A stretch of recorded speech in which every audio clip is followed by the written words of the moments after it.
Qui craint la solitude n'a pas encore appris à converser avec sa propre âme. Cette idée traverse de nombreux écrits de Victor Hugo, même lorsqu'elle n'est pas exprimée avec ces mots. Il a écrit cela pour ceux qui ont déjà beaucoup vécu et qui ont encore des questions. Car le silence qui accompagne la vieillesse n'est pas vide, c'est un miroir, et face à lui, il faut du courage pour ne pas détourner le regard. Quand la maison devient plus calme, quand les amis s'en vont ou que les enfants suivent leur propre chemin, quelque chose en nous change aussi de place. Le temps ne court plus, il chemine. Et à ce rythme plus lent, commencent à apparaître des souvenirs, des nostalgies, des absences. Beaucoup ressentent de la peur, d'autres de la culpabilité. Mais il y a aussi ceux qui, comme Hugo, découvrent dans ce silence une nouvelle forme de présence. Une présence qui ne dépend pas de la compagnie mais de l'écoute. Cette vérité silencieuse réconforte les cœurs qui ont déjà beaucoup perdu. Car personne n'atteint 60 ans sans avoir enterré au moins un amour, un rêve, une certitude. Et la solitude, à cette étape de la vie, semble allumer les lumières de ce qui est resté inachevé. Mais Victor Hugo y voyait une chance de réconciliation. Il disait que l'âme a des illusions comme l'oiseau a des ailes. C'est ce qui la soutient. Et même seule, la personne âgée peut encore voler en elle-même. Elle peut redécouvrir ce qui a toujours été là, attendant du temps et du calme. Si vous sentez que cette vidéo vous comprend, aimez et abonnez-vous. Parfois, c'est tout ce dont nous avons besoin. Un signe que nous ne sommes pas invisibles. Un rappel que nous sommes encore importants pour quelqu'un, même si c'est à travers cet écran. La solitude qui fait mal n'est pas celle d'être seul. C'est celle de sentir que personne ne nous écoute plus. Et avec le temps, beaucoup s'habituent à tout garder pour eux, comme si leurs sentiments avaient perdu leur validité. Victor Hugo écrivait comme quelqu'un qui entendait ses douleurs anciennes. Ses mots semblaient embrasser ceux qui n'espèrent plus être embrassés. Et peut-être pour cette raison, ils touchent encore profondément ceux qui vivent le silence de l'après. Car ce qui vieillit n'est pas l'âme, c'est le monde autour qui devient plus pressé, moins attentif, moins sensible. Mais il y a un endroit où le temps respecte encore le pas du cœur, l'intérieur. C'est là que la peur de la solitude peut se transformer en paix. Ceux qui vieillissent en paix comprennent ce qu'il voulait dire, que le plus important n'est pas d'éviter la solitude, mais de lui donner un sens.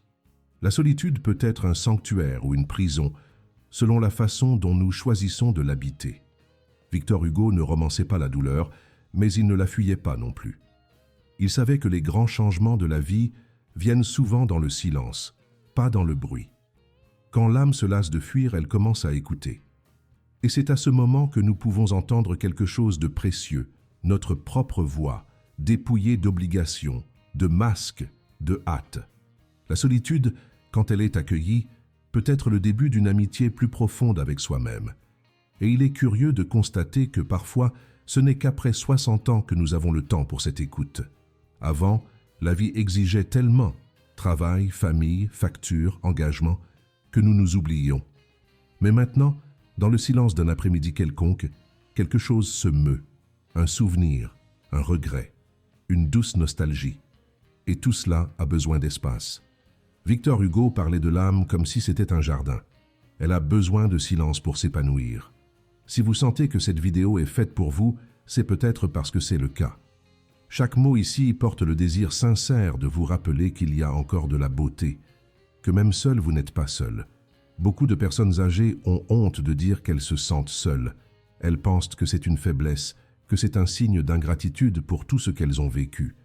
Mais Victor Hugo nous a enseigné que reconnaître la solitude est un signe de lucidité, pas de faiblesse.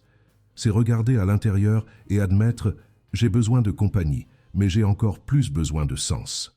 Le problème n'est pas d'être seul, c'est de ne pas savoir quoi en faire. Et le sens, contrairement à la compagnie, ne dépend pas des autres.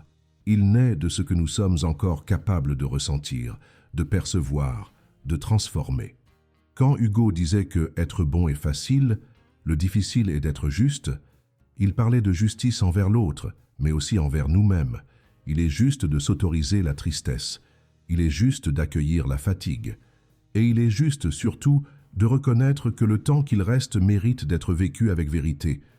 Le silence peut être cruel quand il ne fait qu'écho au vide, mais il peut aussi être fertile, quand il nous enseigne à écouter ce qui était ignoré auparavant. Victor Hugo voyait dans les pauses de la vie une sorte de sagesse qui ne s'apprend pas dans les livres. C'est quand tout ralentit que nous commençons à voir des détails oubliés. La lumière entrant par la fenêtre, le goût du café sans se presser, la chaleur d'une tasse entre les mains. La solitude montre ce que la hâte cachait, et même si cela fait mal, elle nous rend des morceaux de nous. Une personne âgée peut se sentir plus entière dans le silence qu'elle ne s'est jamais sentie au milieu de la foule. Car, contrairement à ce qu'on nous a appris, être seul peut aussi être un lieu de retrouvailles. Retrouvailles avec des souvenirs, avec des valeurs, avec ce que personne ne peut enlever. Et il n'est pas rare que ces retrouvailles apportent des larmes. Victor Hugo n'a jamais eu peur de parler des pleurs. Il savait que les larmes lavent ce que l'âme ne peut plus porter seule. Vieillir pour beaucoup, c'est perdre de l'espace pour pleurer. Ce n'est plus de ton âge, disent-ils. Mais si, la douleur qui ne sort pas par les pleurs se cache dans les os, dans la poitrine, dans l'esprit. Et ce n'est pas une faiblesse, c'est de l'humanité. Quand vous pleurez en silence, vous conversez avec la partie la plus sincère de vous-même. Hugo disait que pleurer, c'est diminuer la profondeur de la douleur. Et c'est quelque chose que seuls ceux qui ont beaucoup vécu comprennent. Car la douleur des jeunes crie, celle des vieux murmure, et si personne n'écoute, elle se transforme en pierre. Mais si quelqu'un écoute, et ici, dans cette vidéo, il y a une écoute, elle redevient eau. C'est peut-être pour cela que beaucoup de personnes âgées s'émeuvent quand elles lisent Victor Hugo. Car il écrivait comme quelqu'un qui parle bas, mais avec fermeté. Comme quelqu'un qui connaît la douleur, mais ne s'y rend pas. Il nous rappelle qu'il n'y a pas de honte à vieillir en ressentant un manque. Manque de quelqu'un, manque d'être vu, manque d'être entendu. Mais il nous rappelle aussi qu'il y a encore une présence. Il y a une présence dans chaque souvenir qui réchauffe encore. Il y a une présence dans chaque geste qui se répète encore par affection. Il y a une présence même dans l'absence, quand on a la mémoire. Et la mémoire, elle, est le sol le plus fertile pour ceux qui vieillissent avec tendresse. Non pas pour s'attacher au passé, mais pour arroser tout ce qui a fait de nous ce que nous sommes. Et qui sommes-nous maintenant, à cet instant précis? Nous sommes le résultat de tout ce qui a résisté, de ce qui est resté après les pertes, de ce qui brille encore, même sans applaudissements. Victor Hugo croyait que l'âme vieillit comme une cathédrale, avec des marques, avec des fissures, avec du silence, mais debout. Et même si peu de gens viennent encore la visiter, elle garde une lumière qui ne s'est jamais éteinte. Si vous sentez que quelque chose en vous brille encore, même petit, protégez-le. On n'exige pas la grandeur de ceux qui vieillissent, mais la présence. La présence dans le présent, dans le simple, dans l'essentiel. La solitude peut nous enlever le bruit du monde, mais elle nous rend aussi l'écoute de l'âme. C'est à ce point que la solitude cesse d'être une menace et commence à devenir un chemin. Car quand tout se tait à l'extérieur, nous commençons à entendre plus clairement ce qu'il y a à l'intérieur. Victor Hugo a écrit que l'âme a la couleur de ses pensées, et les pensées de ceux qui vieillissent doivent être soignées comme si c'étaient des graines. Si elles sont d'amertume, elles créent des épines. Si elles sont de paix, elles fleurissent avec le temps. Être seul nous oblige à vivre avec ces pensées sans distraction. C'est pourquoi cela peut faire mal. Mais c'est aussi pourquoi cela peut guérir. Car là, seul, sans témoin, nous pouvons être sincères. Nous pouvons changer. Nous pouvons pardonner. Nous pouvons même rire de nous-mêmes. La solitude sincère peut être le début d'une liberté que nous ne savions pas comment utiliser auparavant. Et cette liberté, en vieillissant, a une saveur différente. Elle ne crie plus à l'aventure, ne court plus après les promesses. Elle se contente de la vérité d'un geste simple, d'un regard qui accueille, d'une lettre gardée. Victor Hugo disait que la mélancolie est le bonheur d'être triste. Et cela, bien que cela puisse paraître contradictoire, a beaucoup de sens pour ceux qui ont dépassé 60 ans.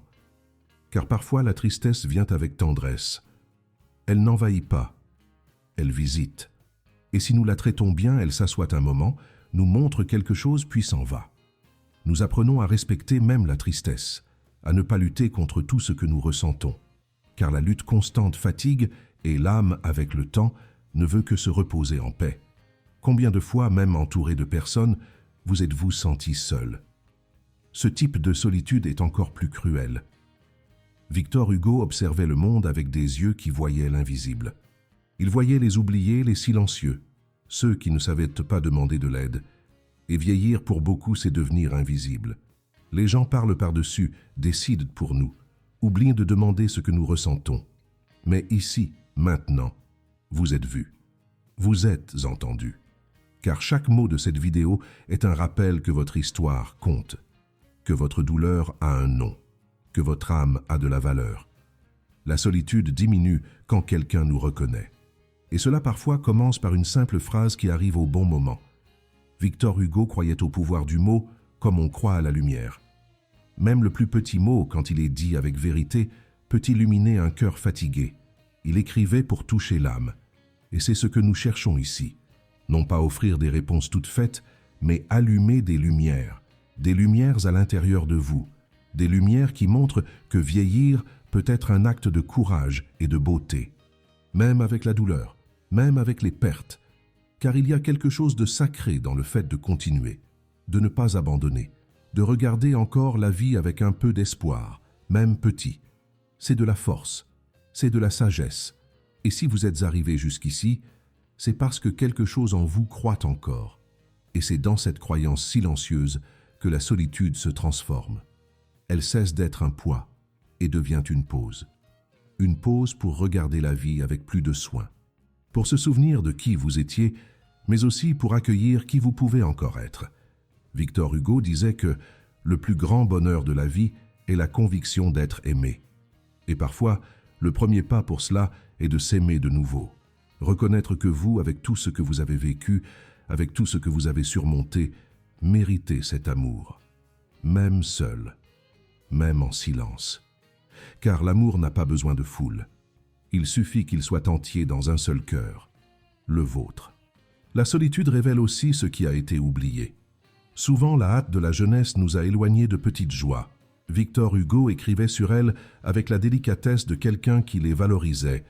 L'odeur d'un livre ancien, le son du vent dans une matinée calme, le contact chaud d'une tasse entre les mains. Quand tout ralentit, ces détails retrouvent de l'importance. Et c'est là que, même seule, la personne âgée peut ressentir la plénitude. Non pas par l'absence de douleur, mais par la présence de ce qui est essentiel. Quand nous arrêtons de chercher à l'extérieur, nous trouvons à l'intérieur. Et cela change tout. Hugo savait que l'âme mûrie est comme un champ après la récolte, calme mais fertile. Il y a encore de la vie là. Et là où il y a de la vie, il y a de l'espoir. L'espoir, cependant, change de forme avec le temps. Il ne s'appuie plus sur de grands plans, ni ne dépend de promesses extérieures. L'espoir de ceux qui vieillissent est plus silencieux, mais non moins fort. C'est l'espoir d'avoir une journée calme, de recevoir un coup de téléphone, de voir le soleil se lever. Victor Hugo valorisait cela. Ses mots accueillaient la simplicité comme si c'était un trésor. Et c'est bien le cas.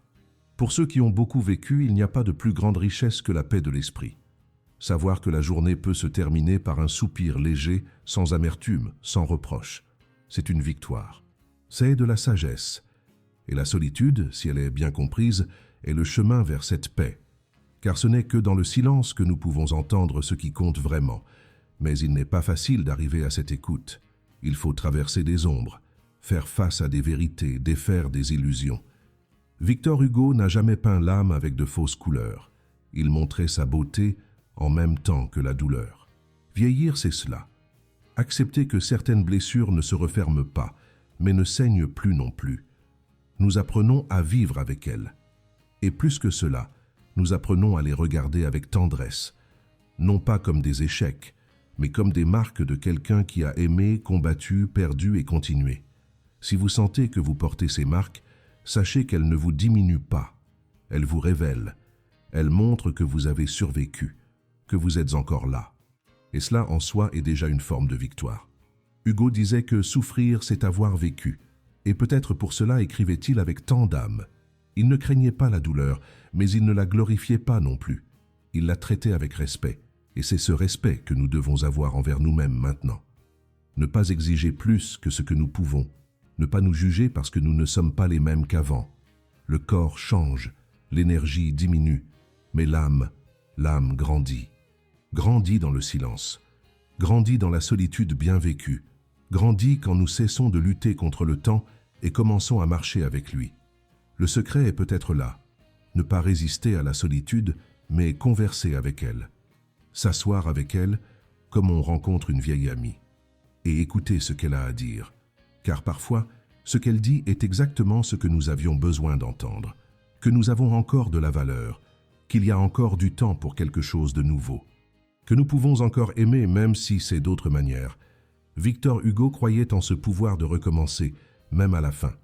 Pour lui, la fin n'était jamais une fin, c'était une transition. Et la vieillesse, même si elle ressemble à une conclusion, peut être le début d'une liberté différente. Une liberté qui vient de la légèreté, de la simplicité, de savoir ce qui compte vraiment. Et si vous êtes arrivé jusqu'ici, vous avez peut-être déjà ressenti un peu cela. La solitude peut être le début d'une nouvelle paix, une paix qui n'a pas besoin de public, juste de vérité. Et cette vérité, quand elle est acceptée avec sérénité, transforme tout, car ceux qui apprennent à être seuls apprennent à être entiers. Victor Hugo comprenait cela comme peu d'autres. Il voyait la beauté chez ceux qui marchaient lentement, chez ceux qui avaient encore la foi même après les pertes. Pour lui, la dignité de l'âme était plus grande que toute reconnaissance extérieure. Et c'est ce que nous offrons ici, une reconnaissance silencieuse, mais sincère. Vous êtes digne. Votre histoire compte. Votre silence a de la valeur. La solitude n'a pas besoin d'être une punition. Elle peut être un espace sacré où le temps nous permet de fleurir à notre propre manière. Sans hâte, sans exigence, seulement avec présence. Il n'y a plus de temps à perdre avec des masques. L'âge apporte ce cadeau rare, la permission d'être qui l'on est, de dire non quand quelque chose fatigue, de pleurer sans s'excuser, de rire même si personne ne comprend. Hugo célébrait cette liberté discrète. Il savait que le véritable amour-propre surgit quand nous cessons de nous comparer à ce que nous étions ou aux autres. Et à ce point, la solitude devient maîtresse. Car elle nous montre qui est vraiment resté, qui demeure quand tout s'éloigne, et ce qui reste souvent est ce qui compte le plus. Un geste, un souvenir, une foi silencieuse. L'essentiel survit toujours au bruit du monde. C'est pourquoi si vous sentez que vous êtes seul, ne pensez pas que vous avez tort. Vous êtes sur le chemin du retour vers vous-même. Et ce chemin, bien que cela puisse paraître étroit, est riche en découvertes. Victor Hugo disait que « quand on n'attend plus rien, tout est possible ». Peut-être n'attendez-vous plus de grands événements. Mais la vie, malgré tout, continue à envoyer de petits cadeaux. Une rencontre inattendue, un coucher de soleil plus beau, une phrase qui touche profondément. Et chacune d'elles est la preuve que l'âme est encore vivante, sensible, ouverte. Si vous êtes arrivé jusqu'ici, c'est parce que votre âme continue à chercher la lumière. Et sachez qu'il y a de la lumière. Il y en a toujours eu. Parfois, il suffit de se souvenir ou regarder. La solitude qui blesse est celle qui nous éloigne de nous-mêmes. Mais celle qui guérit est celle qui nous reconnecte, nous donne du temps pour écouter nos propres douleurs avec compassion, nous enseigne à prendre soin de ce qui a été oublié, de la tendresse, du rire léger, de la gratitude silencieuse. Victor Hugo nous rappellerait que rien n'est petit dans le cœur de ceux qui vieillissent avec amour, car ceux qui aiment leur propre chemin, même avec des trébuchements, ont déjà trouvé quelque chose de précieux. Et cela ne se perd plus. Que la solitude vous emmène à l'intérieur, que le silence vous embrasse, que le temps vous respecte. Et que vous, surtout, vous vous permettiez d'être entier même sans compagnie constante. Si cette vidéo vous a touché, pensez à vous abonner à la chaîne et à la partager avec quelqu'un qui a besoin de ce message. Parfois, un geste simple peut être l'étreinte que quelqu'un attendait. Et si vous sentez que vous avez été entendu ici, sachez que vous n'êtes pas seul. Chaque mot a été écrit comme un cadeau silencieux pour vous rappeler quelque chose que le monde essaie d'oublier. L'âme ne vieillit pas. Elle mûrit, illumine et, à la fin, apprend à danser, même avec la solitude. Merci d'écouter. Merci d'exister.